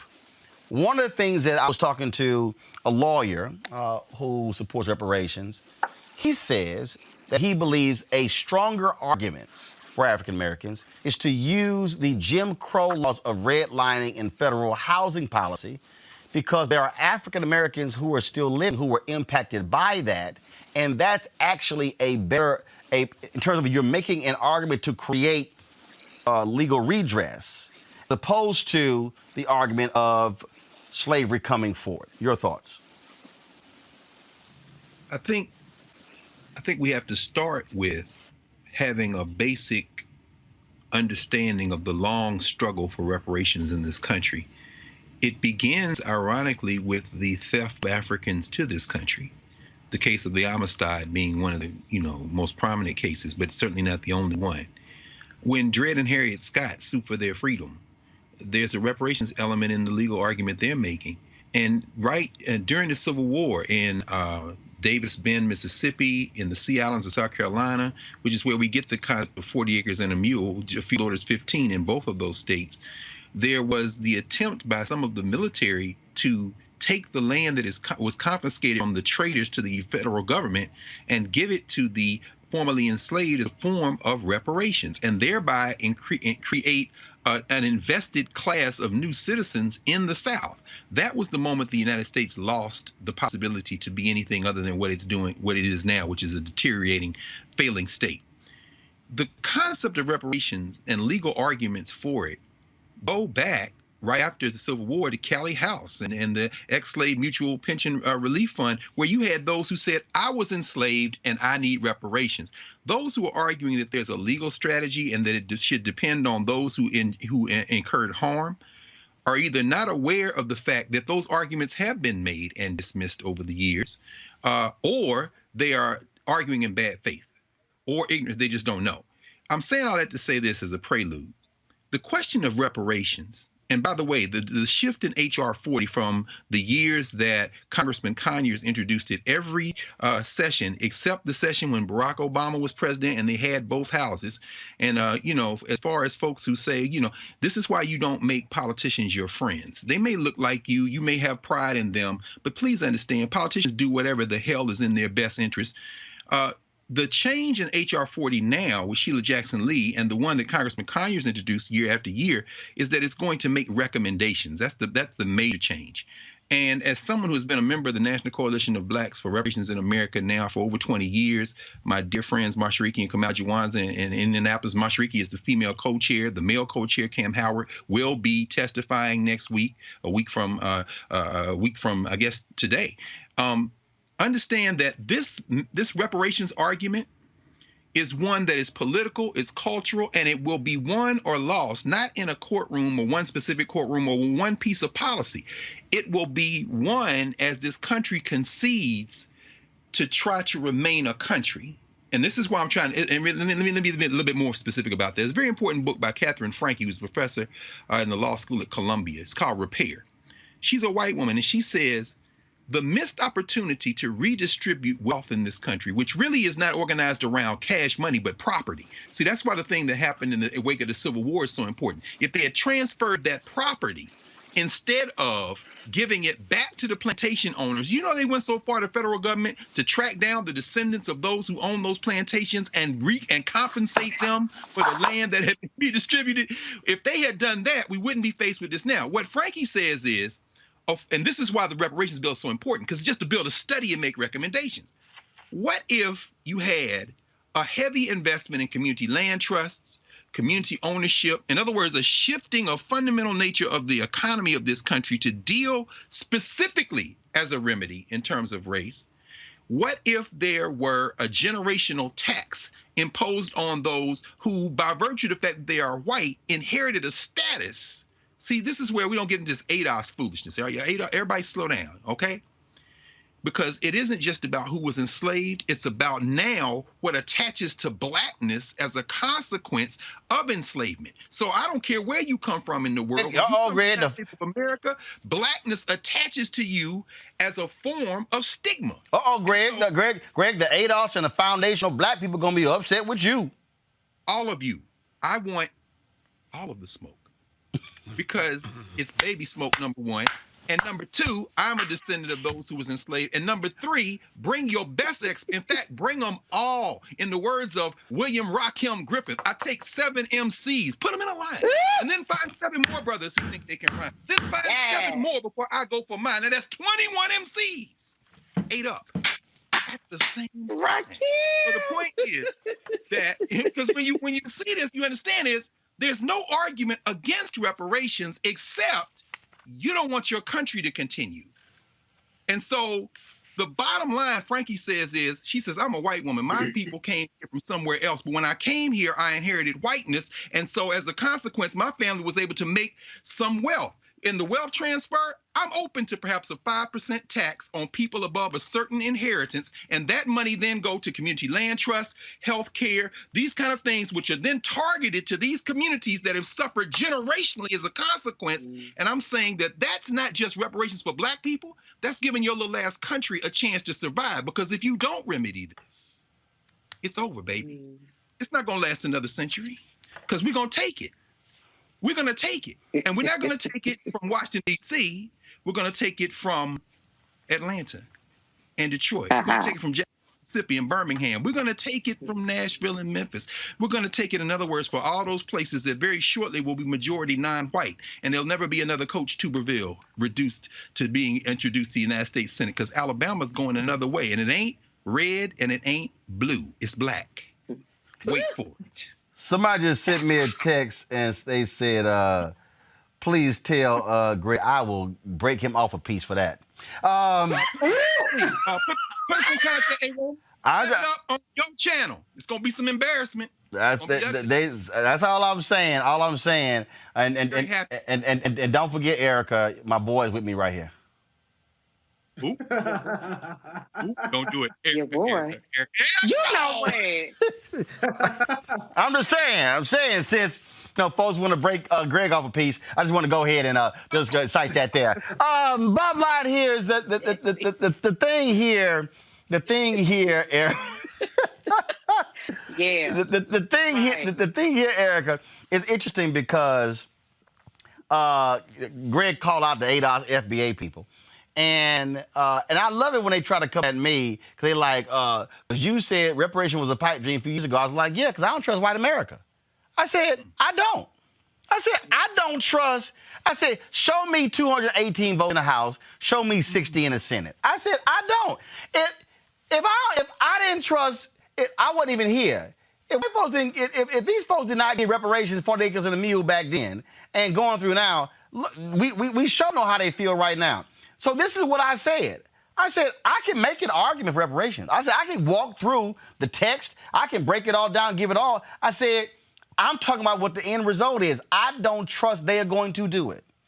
But what I'm going to do, and see, this is the difference that people don't understand. See, I've had Cobra and others on my shows, have talked to folks, ain't got no problem whatsoever. But what I'm also going to do is, while they have made that their focus, I'm going for the existing money right now. Right. See, there are, as the sister said yesterday, the federal government spends a budget of $4.4 trillion annual budget. She's talking about what they spend right now. I'm also going at what they're spending right now. See, you can do both. If you want to make reparations your focus, good. If I'm making this my focus, good. I'm going after the money. But I'm understanding that to get that money requires a whole different game plan than what I'm talking about, because that money, you got to get 218 in the House, 60 in the Senate, and a president who's going to sign it, and it has to withstand a judicial challenge. The problem, Erica, is you got all of these punk-ass YouTube historians with no credentials feeding people simpleton information and not walking them through the nuance and the reality and the facts on this issue. Right, because who is Nuance? Where does she live? What school does she go to? When you're talking about this is a whole platform that's dedicated to educating, and that the host himself is very much so versed because this is his vocation. You know, Dr. Carr just walks through it. And so, and amen to that. And then the other piece that I would also challenge is that, you know, going back to the keyboard coward stuff, I'm going to put my trust, I'm going to put a level of, you have my ear, I am listening to you, to a Dr. Greg Carr, who is not only a scholar and one of our luminaries of this time, but it is actually committed to reparations by representation of being a part of this commission for well over 20 years. So that's where I'm going to put my stock and grade in. As it relates to this country, you know, we've not even had the courage to have the true commissions that we have seen of nations do, namely Rwanda and other countries in Germany. So when we think about what it will take to actually make this alive, we have to also say, then what has America been willing to do as it concerns their own soil, their domestic soil, as it relates to the genocide of Native Americans and the torture, killing, and enslavement of Black people. So for people that are really looking to actually be connected, studied in this, go to people who actually have scholarship and have actually researched and have studied in it. I'm going to be more apt to listen to a Dr. Greg Carr than, you know, the advent of Twitter and everybody who's an expert on reparations. See, the reason, and I love the people who ask like some dude, he goes, see, this is why I don't support the show, but your ass watching. Come through.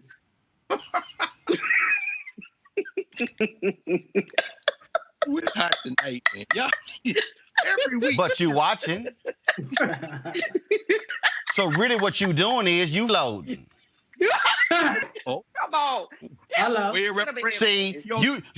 You want to come here and soak up all that we given, but then you want somebody else to contribute to the building fund. See, and the thing here that I lay out here, Reese, again, I'm talking about what are undeniable facts. When people sit here and yell, I support reparations, I then ask, what you doing? What you doing? What are you doing? How are you moving towards 218? Because see, for the people who don't know nothing, The Constitution stipulates where any bill that involves money starts.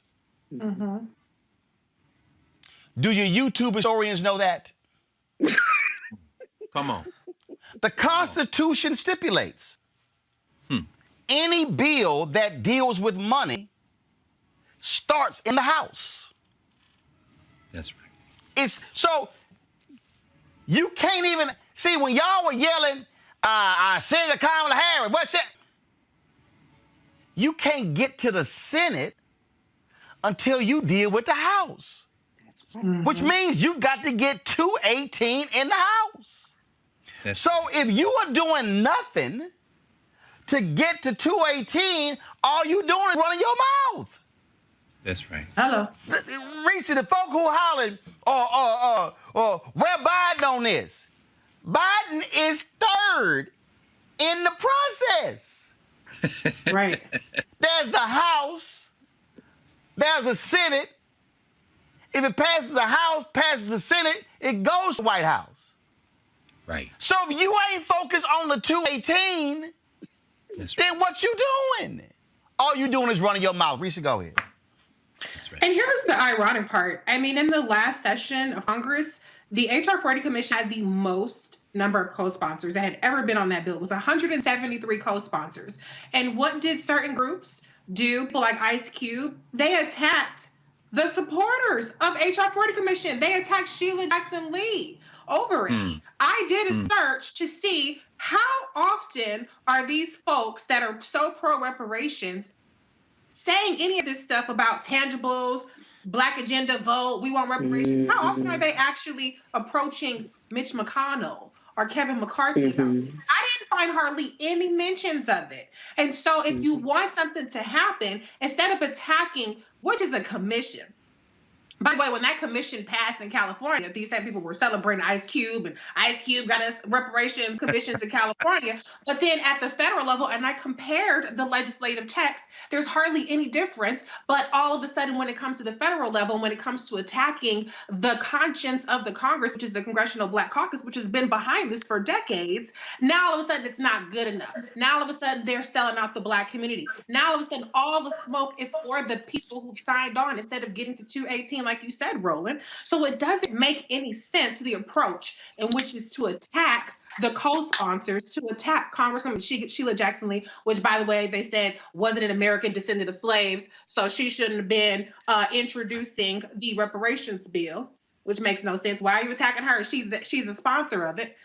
And the other part I want to mention is that one thing we have to do, reparations absolutely needs to happen. I think this commission needs to happen. But one thing that gets lost, and to your point, Roland, what do we have now? How do we get a piece of that pie?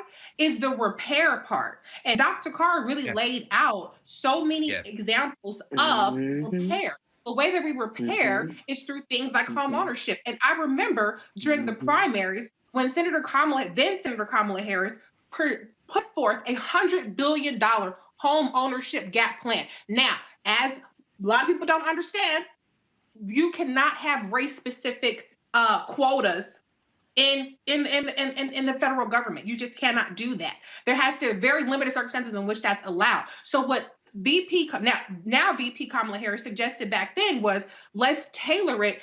Let's have the language so that it's targeting the red line communities, the people that are still there. They had to be there. It couldn't be gentrifiers like Trump's opportunity zones. And it was $100 billion investment, which would have closed the home ownership gap between Black homeowners and white homeowners. And they said, well, it's not just only Black people. So that's where we outsmart ourselves, because we have to have the word Black in front of it, when the word Black in front of it makes it unconstitutional and completely unlikely for it to even withstand a Supreme Court or even Circuit Court challenge. And so when we want to look at reparations, we look at the reparations bill, yes, which the commission in theory would find ways around all these damn laws that they pass or recommend new laws being passed.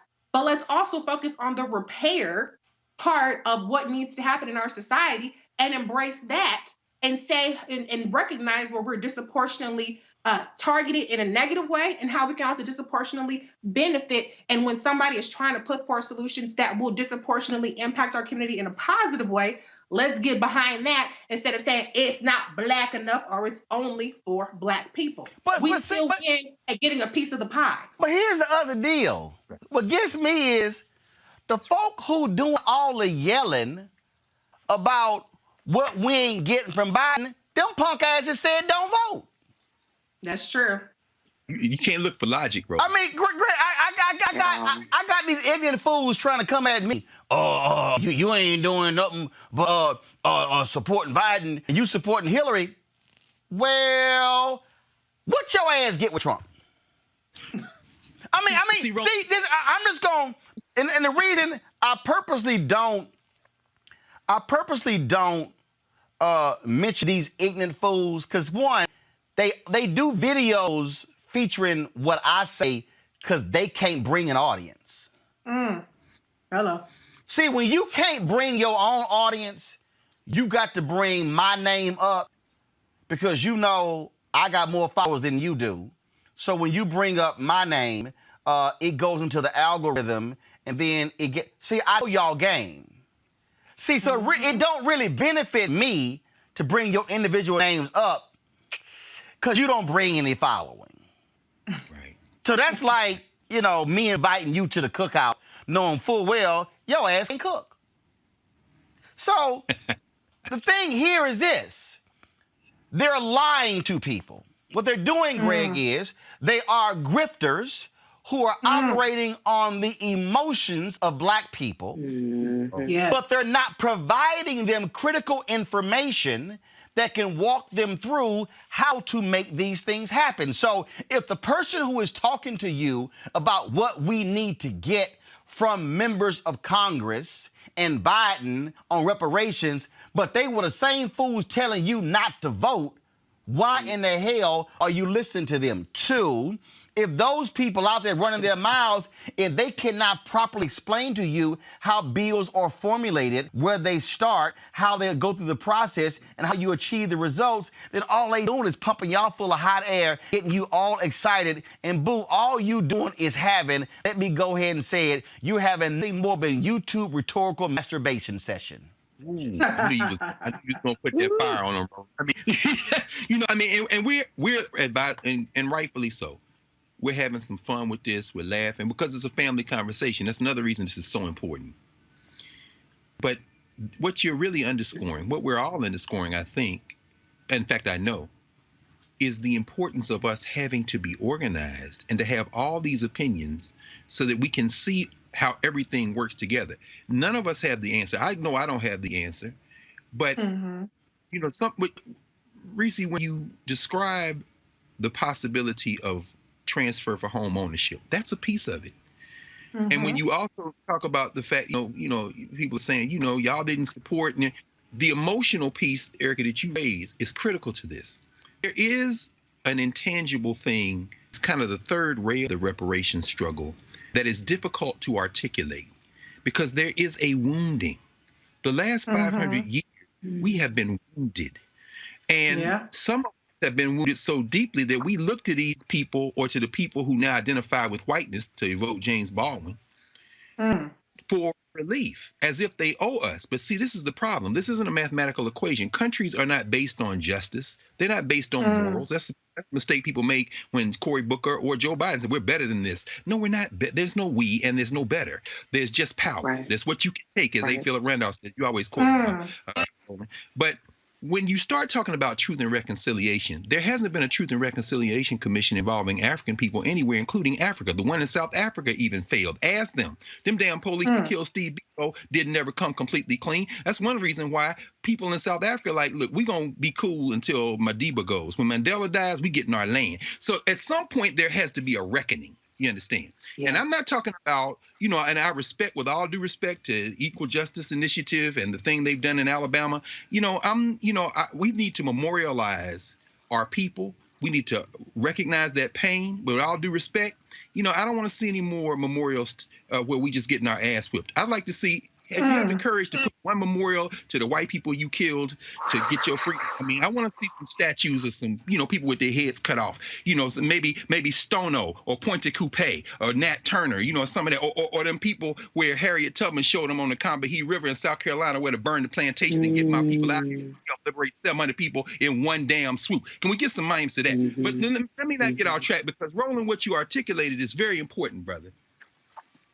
We have to be able to come together in coalition, anchored in independent Black institutions as the center, not as joining a coalition, so that when this thing changes, and it's changing slowly, you can't see change up close. You got to see how it's changing. There's a Black woman now, Deborah Archer, who is the first Black woman to lead the American Civil Liberties Union. She and Anthony Romero, who has been there for 20 years in leadership, they are moving now. The ACLU has said they're going to lobby for this bill in partnership with NCOBRA and the reparations formations. They've also said they're going to invest $40 million in the South, and they're switching part of their thrust from First Amendment defense to racial justice and equity. That is a direct result of organizing. You heard the brother in Louisiana. When you see what happened to that young brother in Louisiana, it's local organizers who have been pushing this. How's this fit to reparations? As you are pushing, and I agree with my friend Jared Ball and others, we're not talking about Black buying power being strong enough to do the kind of things we imagine it can do. We know that. And we know that it comes to the reparation question in this way. What you just said, Reese, about ownership and home ownership and land. When they did not do what they were supposed to do during Reconstruction, if there had been any morals in this country, they divided those old plantation land up and gave and sold the land off to speculators from Massachusetts, from New York. Mark Sanford's family bought property in South Carolina, and they sold the land from under the Black people. And then those people turned around and turned all those formerly enslaved Africans into wage employees, either through sharecropping or debt peonage or low-wage employees. In other words, they set up the foundation for the modern South. What we have not done is we haven't taken the time to learn and educate ourselves about the fact that money is not ownership. That the base of this country is property. There you go. And so when you are pursuing a reparations strategy, you have to push federal policy. You also have to push state and local policy. You have to do it from your independent institutions in coalition with others, so that when the day comes that you can put pressure on a state government or a local government to reform who can and can't get a loan. You people, voting don't matter. Shut your ass up and understand that there is no one way to this. This is a common spectrum strategy. I know I'm going long, so let me stop with this. The thing we can't get our hands around is the deepest thing of all, and that's that intangible thing that messes us up. That's what animates an O'Shea Jackson. I know, brother Q. That's what animates the minister. I know Minister Farrakhan. That's what animates my friend Jeremiah Wright. Y'all wounded us. We can't even look at ourselves and confess to the depth of the wounding of enslavement.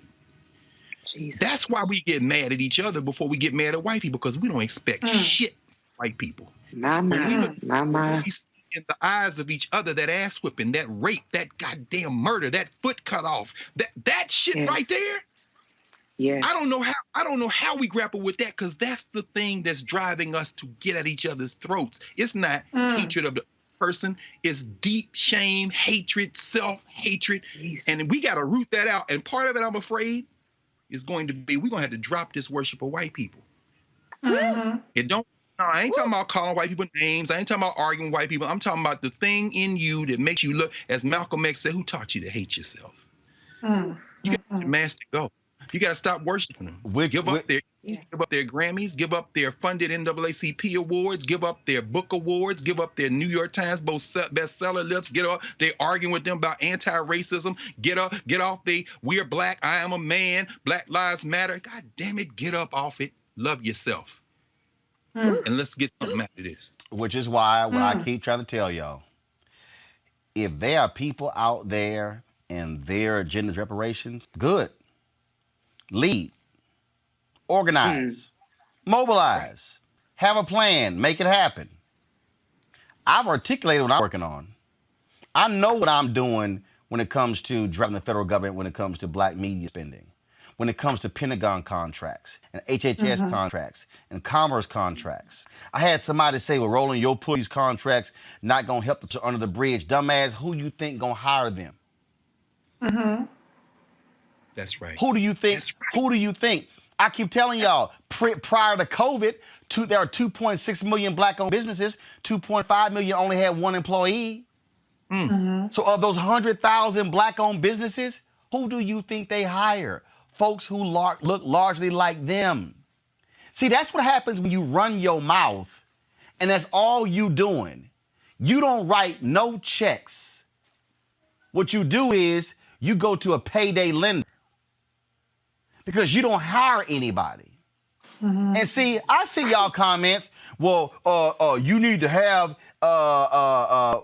folks on. So you want me to put the same people on my show who trashed me when I started my show, who said I was going to be a failure? My God. Do you know what I told them? I said, y'all good. Y'all do y'all show. I'm good. And y'all, I'm good. I don't watch their shows.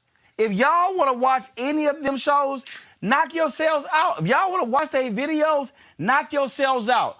We gonna do over here what we do. Come on, brother. And I'm gonna lay out to y'all what our agenda is. I'm gonna tell you what I don't fight for, what I do fight for. I'm gonna tell you what I emphasize, what I don't emphasize. And what I'm trying to explain to you is this here. If you gonna come at me on a reparations conversation, you might want to have all your facts together about how it gets done. Because see, you a damn fool yelling reparations, but then you yelling vote down ballot. Well, how are you gonna get federal reparations if you voting down ballot? It happens up ballot. See, y'all, don't be a simpleton. Don't be a simpleton. What you should be doing is educating the people on the process on how to get there. What you should be doing is doing what Greg said, going reading about Cali, going reading about the folk who came before somebody who created a hashtag, to understand what was the underpinnings of their argument, which laid the foundation for what is happening present day. See, I'm not sitting here saying, oh my God, I know everything when it comes to media, because see, I actually learned and studied and saw what John H. Johnson, Lerone Bennett, Chuck Stone, what Simeon Booker, what Frederick Douglass, what Ida B. Wells Barnett and Robert Abbott and A.I. Scott and John Worstrom and Samuel Cornish understood, Freedom's Journal understood, Pittsburgh Courier understood, all of the, it's called being a student of your game. Yes, sir. So if you are a reparations advocate, you need to be explaining to your people how you're going to get to 218. And to Reese's point, it's not wise to shit on the very people who are part of the 218. Come on, brother.